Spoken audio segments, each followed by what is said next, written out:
Hello everyone, thank you for joining. Welcome to our presentation of ECSS Expeditionary Combat Support System. This presentation was created for Middle Georgia State University's graduate class ITEC 5120 IT Project Management. Hello everyone, my name is Kenesia Rains and I'll be introducing you to our topic and summarizing the presentation. Tanya Adams will provide a description of Expeditionary Combat Support System, followed by Amanda McCard, who will talk about ECSS blueprinting. Dagwison Florentin will then present ECSS failures, followed by Erica Jackson, who will outline several contributing causes. Keandra Thomas will then wrap up with what they could have done differently. I hope this presentation will provide you with an understanding of how the ECSS project failed and things that could have been done differently to prevent the project from failing. Thank you, and I hope you enjoy this presentation.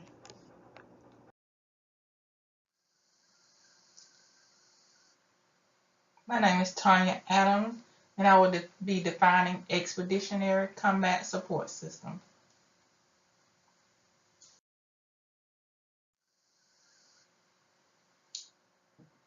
Expeditionary Combat Support System was defined as a failed enterprise software project by the United States Air Force.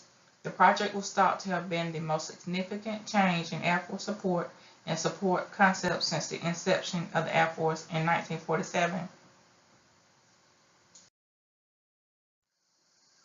ECSS vision was to enable an Air Force logistics enterprise that supports rapid, agile deployment and employment.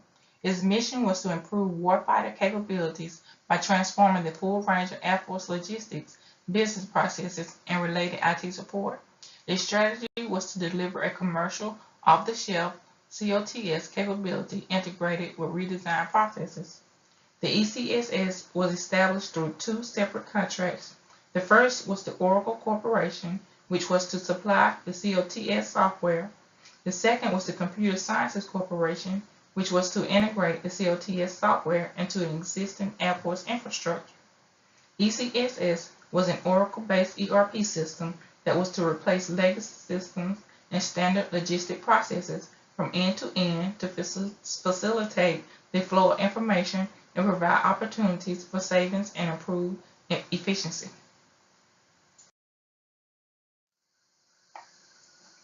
ECSS is an initiative whose goal is to improve support to the warfighter by transforming the way the Air Force performs its logistics business by adopting commercial best practices. It will convert stovepipe capability into end-to-end business processes. It will redefine and transition Air Force logistics business processes into a coherent, integrated solution. The ECSS used a system called commercial off-the-shelf.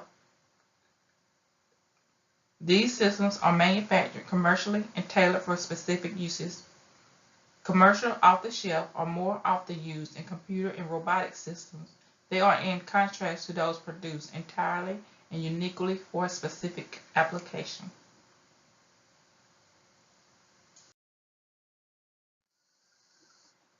ECSS was also defined as the IT modernization component of the overall logistics information effort. It is explained as an IT suite with a proven commercial enterprise resource planning called ERP system at its core. An ERP is defined as a set of application software that brings manufacturing, financial, distribution, and other business functions into balance.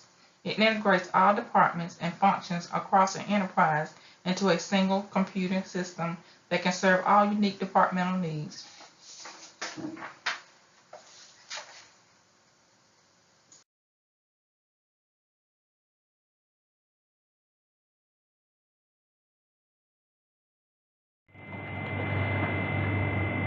The Expeditionary Combat Support System implementation plan's first phase was blueprinting.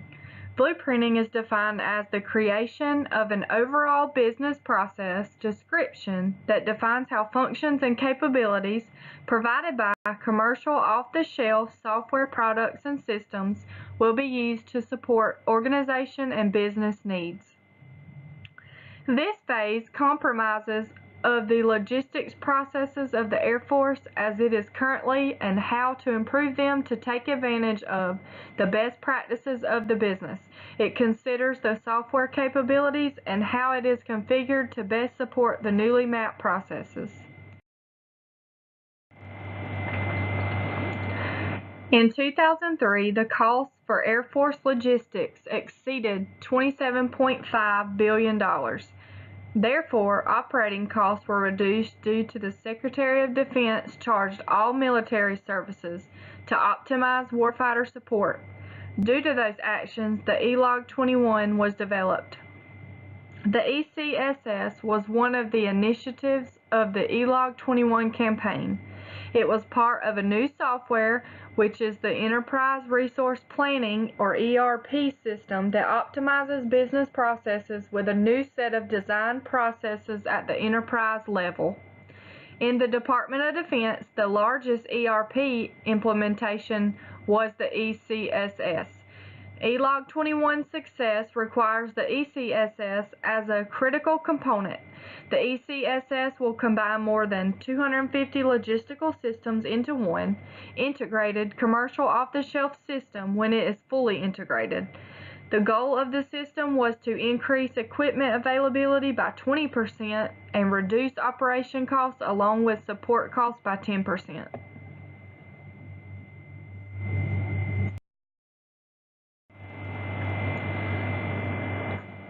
There are 3 phases to the blueprinting process. Phase 1 is the enterprise blueprinting. In this phase, the logistics process is reviewed at a high-level rate. Phase 2 is the process area blueprinting.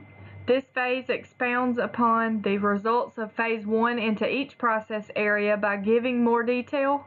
It starts to combine the software capabilities and processes to create one product. This product is identified in the ECSS integration contract and meets all the requirements. Phase 3 is the release planning and the last phase of blueprinting. This is where the specifications to the schedule functions will be prioritized by planning when different parts are to be implemented of ECSS.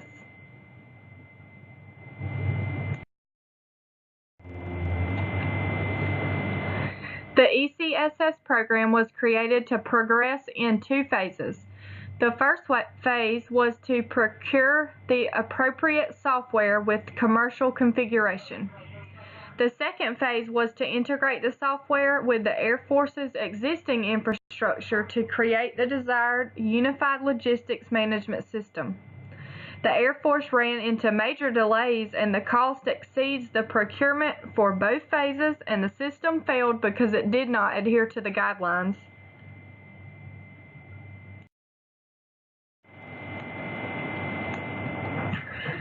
The 3 key failures by the Air Force to adhere to guidelines includes the following. 1. The inability to overcome resistance among Air Force personnel who would be using ECSS to change their business processes. 2. The lack of strong, continuous leadership to implement needed process changes, which led to numerous costly efforts to customize the commercial software. Such customization made it impossible for ECSS to provide the capability the Air Force originally needed. 3. The ECSS program leadership did not sufficiently mitigate these and other risks identified early in the project. The failure to mitigate these risks demonstrates poor planning by the Air Force and doomed ECSS to failure.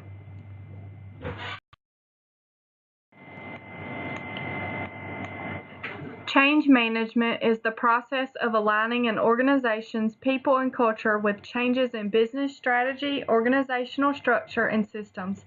Its purpose is to help organizations accept, adapt to, and integrate changes that must be made to improve performance.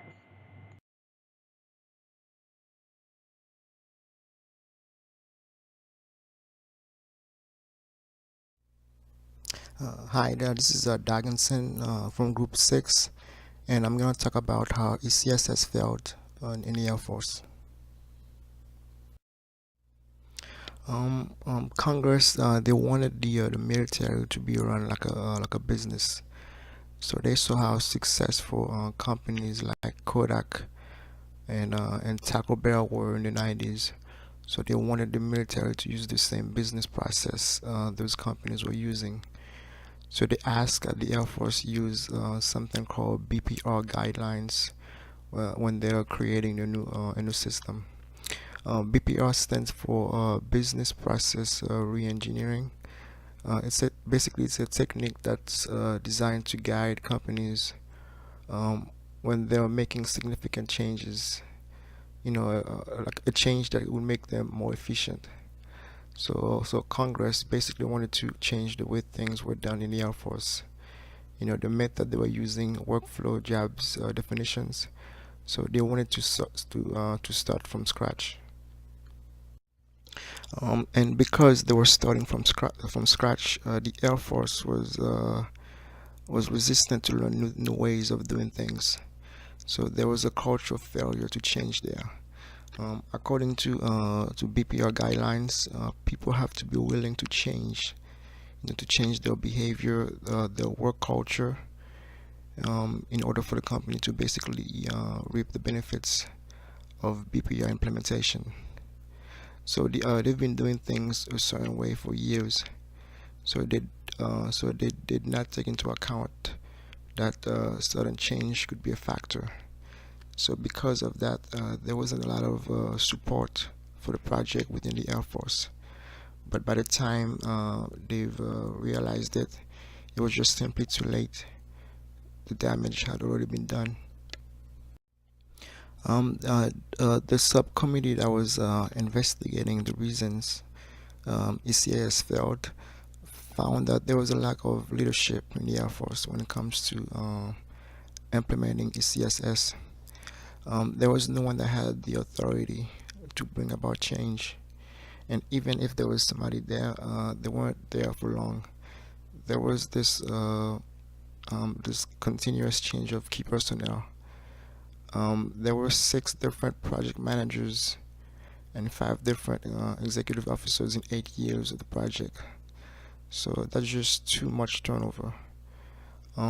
The thing about these personnel changes is that it could have a bad impact on the project.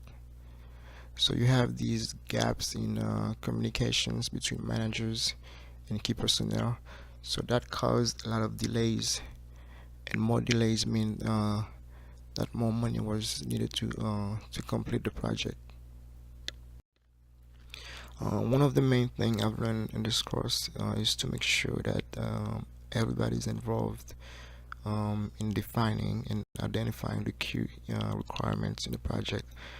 But according to the subcommittee that was investigating why the project failed, the Air Force never had a laid out set of requirements in the planning phase of ECSS. To this day, even after the project failed, the Air Force still had no idea how many systems they wanted to phase out. So they couldn't, really identify the problems they were trying to fix. So no improvement could really be made. So they kept adding to the requirements. So the cost of the project continued to increase. So not having a clear set of requirements doomed the project from the start. Back in 2006, the Air Force they had a clear, structured governance model to implement ECSS. But after it was cancelled, after the project was cancelled, the subcommittee found that um, the DoD directed them to change it to a multiple governance model, 2 models. So following 2 different models in one project caused a lot of confusion. Um, so a lot of time was spent on useless, non-essential tasks than doing the project itself. So it basically comes again down to leadership. there was no one to make sure that both models were being used properly. The Air Force did not know which one to use in certain situations. So these were the main reasons why ECSS failed. There was the resistance to change, there was a lack of leadership, there were no clear project requirements, and two governance models which led to confusion. So in 8 years, the Air Force they spent more than $1 billion in the project, but nothing got really done.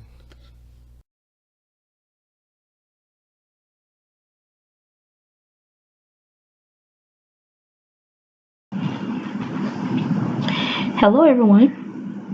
I am Erica Jackson, and I will be speaking to you about the four contributing causes as to why the ECSS project was canceled.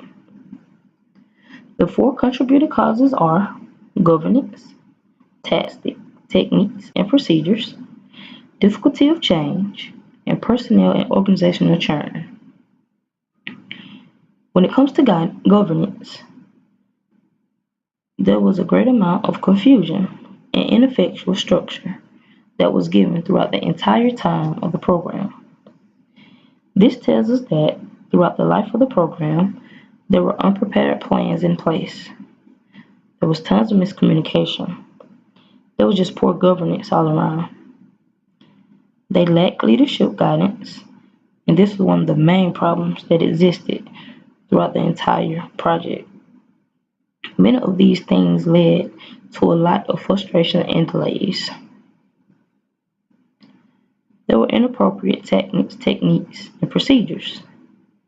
The Expeditionary Combat Support System suffered from instances where either the wrong tool was selected from the acquisition toolbox or the proper tool was selected but misapplied. In other instances, they just didn't know how to tackle a complex issue. The ECSS team did not have everything they needed to keep the program running smoothly. There were a lot of money lost behind misguidance and lack of requirements needed when it came to the techniques and procedures needed to keep the program from failing. Difficulties in creating organizational change. The objectives and the magnitudes of this project meant that all logistic organizations would need to change how they did business, which many didn't want to do. They wanted things to change to how they were used to doing business. Air Force personnel resisted proposed changes and were not willing to alter their existing business processes in order for the ECSS to succeed. The fact that success wasn't played on early in the setting of the program is the reason why the Expeditionary Combat Support System would make change even more difficult. The final contributing factor was personnel and organizational churn.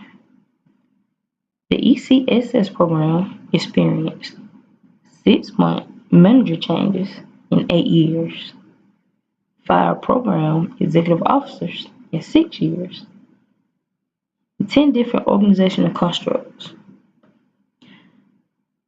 The Expeditionary Combat Support System Logistic Transformation Office was staffed with term positions, not permanent positions, leading to high turnover. There also wasn't a leader of this project. They didn't have anyone they could hold accountable for the different things that went on throughout this entire project. You see how many times they changed program managers and program executive officers? The lack of coherent leadership guidance has played a profound role in the failure of this project. These causes are key disrupting impacts over the performance of the program, which caused it to be canceled. The ECSS may have had a great chance of being successful if the leaders would have been open and willing to change in different areas throughout the program. Maybe if the right people were in the right places, things would have come out better. And maybe, just maybe, it would have been successful. I hope that I have gave you some insight to the contributing causes as to why the program was canceled. Thank you for your time.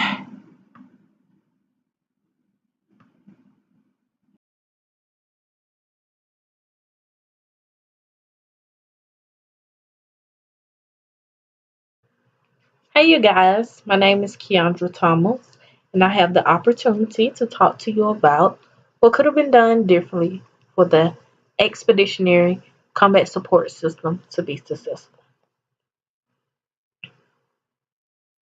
Honestly, the Air Force didn't plan for this project adequately. Instead of it doing what it was intended to do, it turned into a $1 billion catastrophe. As the saying goes, they bit off more than they could chew. They knew what they wanted to do, but they didn't know or understand exactly what it would take to deliver on a project of this magnitude. Tons of money wasted for several reasons, but the primary reason being that the Air Force failed to clearly define the overall objective and to properly integrate ECSS into business processes of organizations. So, what could have been done differently? Number one, narrow down the scope. The scope of the ECSS was so broad that it posed major challenges. Those challenges led to the demise of the ECSS. The Air Force should have narrowed down the project to focus on one thing at a time, then gradually added things. They tried to implement way too much too fast. They failed to establish effective measures for this project to be successful. The scope is one of the first things that they should have planned effectively and efficiently. This is one of the things that are done in the beginning stages that ensures the success of a project. Number two, been proactive to change. The Air Force was resistant to change. Everyone knows that for new things to work out, there has to be some kind of adaptation to that new thing. Change is inevitable for things to grow. They didn't want to change at all. Instead, they wanted things to be altered to their existing practices. A way to combat the resistance to change is to make sure that everyone understands the vision of the project, which leads me to my next point. It is very vital to the success of any project that everyone involved understands the overall vision or goal for the project. Lacking a vision causes the entire project to fall through. The Air Force needed to completely understand what it wanted to change, how they wanted to change it, and what was it going to take for it to change and for it to be successful. But they didn't understand the vision because they didn't have someone in charge who constantly reminded them of their goal. They didn't have someone who could redirect them when they got off track. They didn't have anyone at all.